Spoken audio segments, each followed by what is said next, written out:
Use 2 slings to lift the bus bar.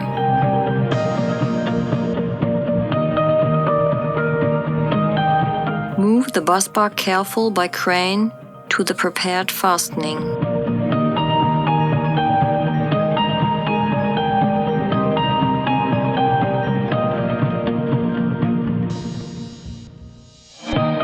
Tighten the first aluminum clamp while the bus bar is still attached to the crane.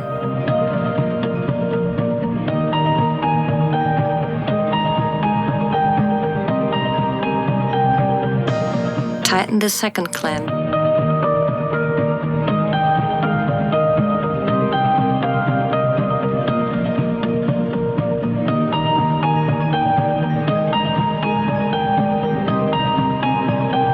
Bring the bus bar in position by using a spirit level.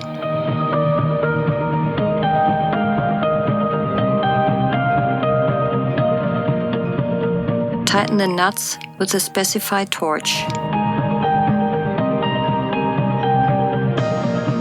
Use the same step for the other bus bars.